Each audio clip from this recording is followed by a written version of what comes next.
Hi friends, ఈరోజు చేయబోతున్న recipe వచ్చేసి కుండలో మటన్ కర్రీ అండి. చాలా అంటే చాలా టేస్టీగా ఉంటుంది.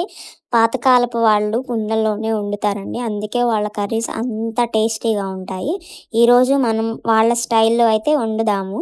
నార్మల్ బౌల్స్లో వచ్చే టేస్ట్ కంటే ఇలా ఒక్కసారి కుండలో ట్రై చేయండి. చాలా అంటే చాలా టేస్టీగా ఉంది.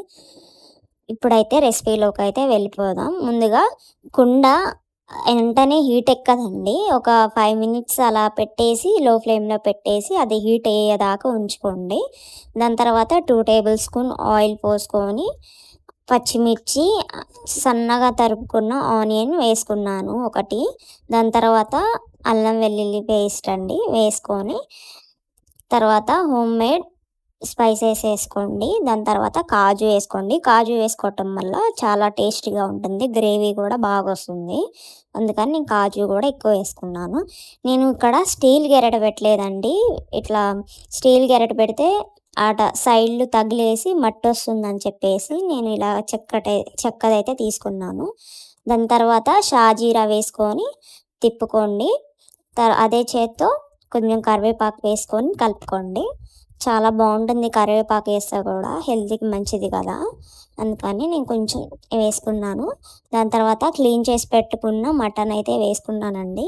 నేనైతే మటన్ని కానీ చికెన్ని కానీ నేనైతే పసుపుతో సాల్ట్తో అయితే క్లీన్ చేసుకుంటానండి. ఎందుకంటే నీచు వాసన రాకుండా దాంట్లో ఉన్న బ్యాక్టీరియా ఏదన్నా పోతుందని చెప్పేసి నేను అలా క్లీన్ చేసుకుంటాను.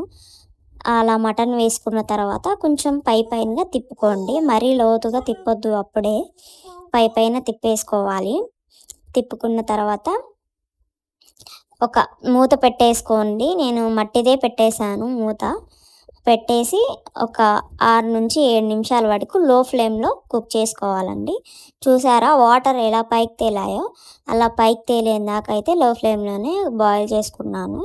దాని తర్వాత హై ఫ్లేమ్లో పెట్టుకోండి. ఎందుకంటే మటన్ తొందరగా బాయిల్ అవ్వదు, అందుకని చెప్పేసి కొంచెం స్లోగానే బాయిల్ చేసుకోవాలి. తర్వాత హై ఫ్లేమ్లో ఇంకొక 5 నిమిషాల పాటు బాయిల్ చేసుకోండి, బాగుంటుంది. దాని తర్వాత మళ్ళీ ఒకసారి తిప్పుకొని మూత పెట్టుకోవాలండి. అప్పుడప్పుడు తిప్పుకోవాలి. దాని తర్వాత ఒక చిన్న మిక్సీ వేసుకుందామండి, అది బాయిల్ అయ్యేలోగా. ఒక ఆనియన్, 2 టమాటాలండి కట్ చేసుకొని వీడియోలో చూపిస్తున్న విధంగా కట్ చేసుకొని మిక్సీ జార్లో వేసుకొని మిక్స్ చేసుకోవాలండి. మిక్స్ చేసుకొని పక్కన పెట్టుకోవటమే.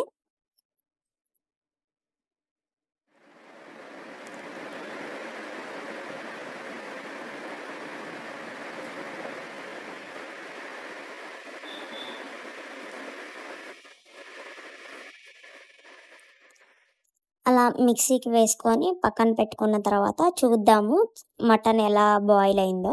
చూసారా వాటర్ అన్నీ ఇంకిపోయాయి.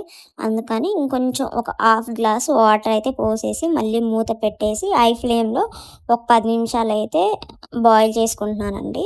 ఒక 10 నిమిషాల తర్వాత చూసారా చాలా వాటర్ అయితే ఇంకా బయటకు వచ్చేస్తున్నాయి.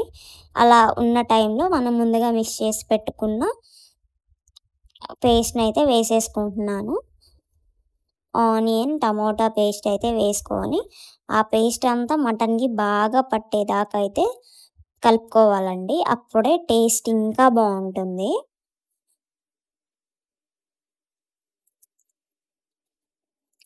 దాని తర్వాత మళ్ళీ మూత పెట్టుకొని ఒక 6 నిమిషాల వరకు బాయిల్ చేసుకోవాలి. దాని తర్వాత చూసారా తీస్తే ఎలా ఉందో, బాగా బుడగలుగా వచ్చేసింది. ఆ టైంలో కారం అండి మీ ఇష్టం. మటన్ కర్రీ కాబట్టి కొంచెం ఎక్కువ వేసుకుంటారు. కారం, ధనియాల పొడి, గరం మసాలా వేసుకొని ముక్కలకి కారం మొత్తం పట్టేలాగా తిప్పుకోవాలి. బాగా కలుపుకోవాలండి. అప్పుడే కారం కొంచెం ఎక్కువ వేసుకుంటే నాన్ వెజ్ కర్రీస్లోకి టేస్ట్ అంటే చాలా బాగుంటుందండి. అందుకే నేను కొంచెం ఎక్కువగా అయితే వేసుకున్నాను. దాని తర్వాత సాల్ట్ 2 టేబుల్ స్పూను సాల్ట్ అయితే వేసుకున్నాను. సాల్ట్ వేసుకొని మళ్ళీ కలుపుకోవాలండి. సాల్ట్ స్టార్టింగ్లోనే వేసి వండుతారండి చాలామంది. అలా స్టార్టింగ్లోనే వేస్తే ముక్కలు తొందరగా ఉడకవండి, లోపలికి వెళ్ళిపోయి లబ్బర్ లాగా ఉంటాయి, తొందరగా ఉడకవు. అందుకని నేను లాస్ట్లో వేసుకున్నాను. అలా వేసిన తర్వాత